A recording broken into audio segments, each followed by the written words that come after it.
High, কেমন আছেন সবাই? আশা করি সবাই খুব খুব ভালো আছেন। আজকে আমি যেই বিষয়টার উপর ভিডিও করতে চলেছি সেটা সত্যি খুব ইম্পর্ট্যান্ট এবং এটা এখন সবারই প্রায় প্রয়োজন পড়ে। এবার আমি বলি প্রথমে কী কী ক্ষেত্রে এটা প্রয়োজন পড়ে। সেটা হচ্ছে, ধরুন আপনি কোনো ল্যাপটপে কিছু কাজ করছেন বা আপনি সফটওয়্যার রিলেটেড কিছু ইস্যু ফিল করছেন করতে গিয়ে।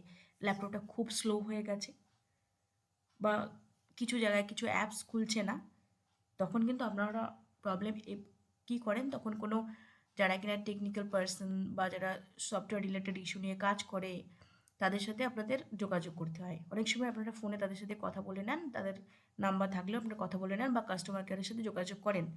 করলে কিন্তু তারা দেখা যায় আপনাকে কিছু বাবার ইনস্ট্রাকশন দিয়েছে, কিন্তু আপনি তার ইনস্ট্রাকশন মতো কাজ করতে পারছেন না, কেননা আপনি এই টেকনিক্যাল বিষয়গুলোর সাথে তেমনভাবে পরিচিত নন। অথবা এমন হয় যে তারা আপনাকে বলে দিল যে এই প্রবলেমগুলো হচ্ছে, এটা করলে ঠিক হয়ে যাবে, বাট স্টিল আপনারা বলা সত্ত্বেও কাজটা করতে পারেন না। তখন আপনাদের এরকম মনে হয় যে ল্যাপটপটা হয় তার কাছে নিয়ে গেলে বা সে যদি এসে করতো তাহলে কাজটা ভালো হতো, ইজিলি করতে পারতো। বাট সেটা সবসময় সম্ভব হয় না। নট অনলি দ্যাট, আপনি ধরুন এখন স্পেশালি এখনকার সময় যে ল্যাপটপগুলো আছে না, সেই ল্যাপটপগুলো একটা মেইন প্রবলেম, সেটা হচ্ছে ল্যাপটপগুলো খুবই স্লো। আপডেট করা আছে, সব ঠিক আছে, বাট ল্যাপটপগুলি খুবই স্লো। তখন কিন্তু কাস্টমার কেয়ার ওয়ারেন্টি পিরিয়ডের মধ্যে আপনার ল্যাপটপ আছে, তো তখন কী হয়, কাস্টমার কেয়ারের সাথে আপনারা অনেক সময় কন্ট্যাক্ট করেন। কন্ট্যাক্ট করলে দেখা যায় তারা বলে যে আমি আপনাকে বলছি আপনি সেরকমভাবে কাজ করুন। তখন অনেক সময় আমরা যারা জানি তারাও কিন্তু আমরা সেটা ফলো করতে পারি না। তখন বাধ্য হয়ে তারা বলে ঠিক আছে, আমি আপনার ল্যাপটপের অ্যাক্সেসটা এখানে বসে ল্যাপটপের অ্যাক্সেসটা নিচ্ছি, নিয়ে আমি দেখছি আপনার ল্যাপটপে কী প্রবলেম আছে। এই যে ল্যাপটপের অ্যাক্সেসটা নেওয়া, দূরে থেকে কোনো ব্যক্তি আপনার ল্যাপটপের অ্যাক্সেসটা নেবে কীভাবে, সেটাই আমি দেখাবো।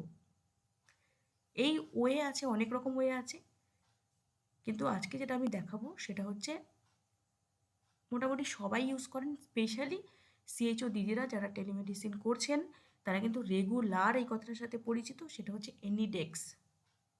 দেখবেন আপনারা যখন আপনাদের ইস্যুগুলো অ্যারাইজ করেন আপনাদের গ্রুপে, তখন কিন্তু সেখান থেকে ইনস্ট্রাকশন দেয় আপনি আপনার এনিডেক্স নাম্বারটা আমাকে দেন, দেখি আমি কি সমস্যাটা হচ্ছে। তাই অনেকেই এনিডেক্সের সাথে পরিচিত। আজকে আমি দেখাবো এই এনিডেক্সটা কী করে ডাউনলোড করবেন, কিভাবে এনিডেক্সটা কাজ করে। আপনারা কাইন্ডলি ভিডিওটা না টেনে পুরোটা দেখবেন, তাহলে দেখবেন আপনাদের সমস্ত রকম কনফিউশনগুলো ক্লিয়ার হয়ে যাবে। প্রথমে আমি দেখাই আপনি গুগল ক্রোম থেকে কি করে করবেন। গুগল ক্রোম থেকে আপনি করতে পারেন, যদি আপনি ফায়ারফক্স চান সেটা থেকে করতে পারেন, মাইক্রোসফট এজ এখান থেকে করতে পারেন, অথবা এইখানে ক্লিক করেও আপনি সেখানে লিখেও করতে পারেন। আমি প্রথমে আপনাকে গুগল ক্রোম থেকে দেখাচ্ছি।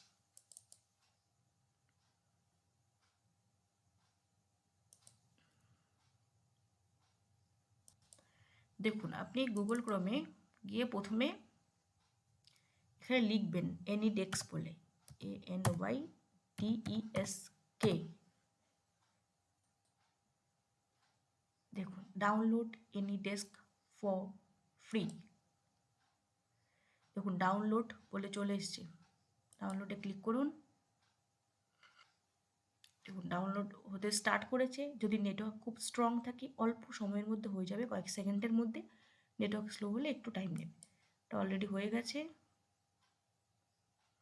দেখুন, তখনই যদি আপনার প্রয়োজন হয় আমি ইনস্ট্যান্ট আপনি ডাউনলোড করে নিলেন। এনএডএক্স নাম্বারটা চাইলে এই যে এই নাম্বারটা আপনি দিয়ে দেবেন। এই নাম্বারটা জাস্ট যেই ব্যক্তি আপনার ল্যাপটপের অ্যাক্সেস নেবে তাকে আপনি দিয়ে দেবেন। সেখান থেকে যে ইনভিটেশন পাঠালে আপনার ডিনাই, অ্যালাউ আর ডিনাই বলে অপশন আসবে। আপনি অ্যালাউ ক্লিক করবেন বা অ্যাকসেপ্ট বলে ওখানে ক্লিক করবেন, করলে কিন্তু সেই ব্যক্তি আপনার ল্যাপটপের অ্যাক্সেস নিতে পারবে। কোথায় কী প্রবলেম হচ্ছে সবটা কিন্তু নিতে পারবে। আপনি যদি অ্যালাউ না করেন তাহলে কিন্তু কেউ আপনার ল্যাপটপের অ্যাক্সেসটা নিতে পারবে না। এটা একরকম গেল। এবার ধরুন আপনি ডাউনলোড করে রেখে দিয়েছেন কোনো একটা সময়, কিন্তু কেউ এখন টেকনিক্যাল কোনো প্রবলেম ফেস করছেন বলে এখন আপনাকে এনিডেক্সটা চাইছে, যে আপনি এনিডেক্স আইডিটা দিন। আপনার এনিডেক্স আইডিটা কিন্তু মনে নেই, তখন কী করবেন, আপনি এইখানে যান। এইখানে যেখান থেকে আমরা ক্লিক করে ল্যাপটপটা বন্ধ করি, বা দেখুন এইখানে দেখুন, আপনি এইখানে লিখুন টাইপ হেয়ার, এখানে লিখুন AnyDesk। দেখুন ওপেনে ক্লিক করুন। ওপেনে ক্লিক করলে পেয়ে যাবেন। AnyDesk আইডিটা চাইলে আপনি এই আইডিটা তাকে কিন্তু দিয়ে দেবেন। সে তখন আপনাকে আপনার যে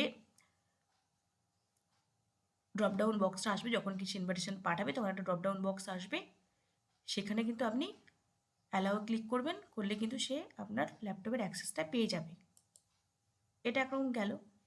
এবার আপনি যদি চান যে আপনি ফায়ারফক্স থেকে ডাউনলোড করবেন, সেম রকমভাবে ডাউনলোড করতে পারেন, অথবা আপনি এইখানে ক্লিক করেও নিতে পারেন। এখানে ক্লিক করে আপনি করে দেখুন, যদি ডাউনলোড করা না থাকে, আমার ডাউনলোড করা আছে বলে এখানে দেখাচ্ছে, অ্যাপ বলে দেখাচ্ছে। না থাকলে আপনি এইখানে ক্লিক করুন, এইখানে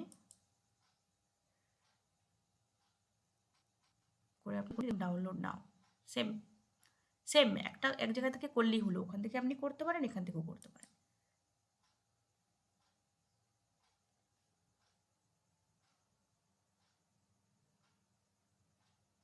একদম মিনিমাম সময় নেবে।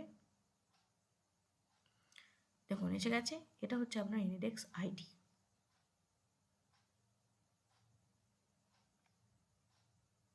আশা করি সবাই বুঝতে পেরেছেন। তারপরে যদি কারোর কোনো কনফিউশন থাকে, কোনো রকম কোয়ারি থাকে, কমেন্ট বক্সে জানাতে পারেন। আর টেলিমেডিসিন রিলেটেড আরও কিছু ভিডিও আমার চ্যানেলে আছে, যদি আপনাদের মনে হয় সেগুলো আপনাদের দেখার প্রয়োজন আছে, এই ভিডিও ডেসক্রিপশন বক্সে লিঙ্ক দেওয়া থাকবে, আপনারা কাইন্ডলি দেখে নেবেন। ভালো থাকবেন সবাই।